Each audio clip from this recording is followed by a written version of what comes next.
দুদেল বান্দা কালমা চোর, না পায় শ্মশান না পায় ঘোর, দিন থাকিতে আয়রে পথে ছাইড়া দে ভণ্ডামি, ভণ্ডামি ভণ্ডামি ভণ্ডামি, ছাইড়া দে ভণ্ডামি। ঠিক কি না? এই ভণ্ডামির সাথে আমাদের সম্পর্ক আছে?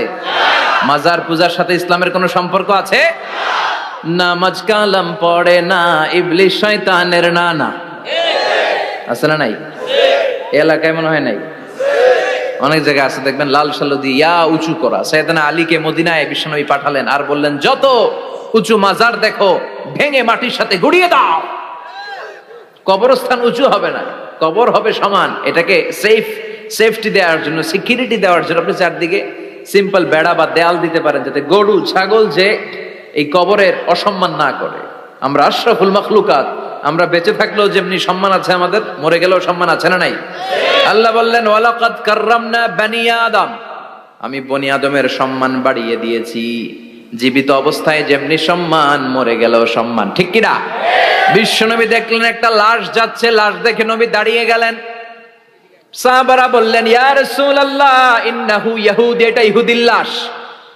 দাঁড়ালেন কেন? বসেন। বিশ্বনবী বললেন, আওয়ালাইসাত নাফসান, এটা কি মানুষ না? এটা হোক না ইহুদি, হোক খ্রিস্টান, হোক নাস্তিক, এটা তো মানুষ। আমি তো মানুষকে সম্মান দিয়েছি। I have dignified the status of the sons of Adam. আমি বনি আদমের সম্মানকে বাড়িয়ে দিয়েছি। সবার উপরে মানুষ সত্য, তাহার উপরে নাই। এজন্য কবরকে সিকিউরিটি দিতে হবে, কিন্তু গম্বুজ বানানো যাবে? লাল সালু দেয়া যাবে? মাজারে আগরবাতি দেয়া যাবে? মোমবাতি, মশারি, অনেক মাজারের উপরে লম্বা মশারি টাঙানো আছে না নাই? ওর বাবারে মশাই কামড়ায়, কত বড় ডাকাত। তো মশাই যদি নিচ থেকে তাড়াইতে না পারে, ও তোমারে কি করবে? কথা বলেন। মশা তাড়াতে পারে না নিজের গা থেকে, ও তোমারে কি বাঁচাবে? দেখবেন যেই লোকটা মাজারে মশারি দেয়, ওর বাবার ডেঙ্গু জ্বর। ওর বাপেরে মশাই খায়, ওর মারে মশাই খায়। গোটা বিশ্বের সবগুলো আল্লাহর ওলি যদি একটা গ্লাসের পানিতে ফু দেয়, আর আপনার মা যদি আপনার মাথার মধ্যে হাত বুলিয়ে দেয়, আপনার মা যদি আপনার বুকে একটা ফু দিয়ে দেয়, সব পীর সাহেব একদিকে, মায়ের দোয়া আরেকদিকে। মায়ের দোয়া মুহূর্তে আবার আল্লাহর আরশে পৌঁছে যাবে।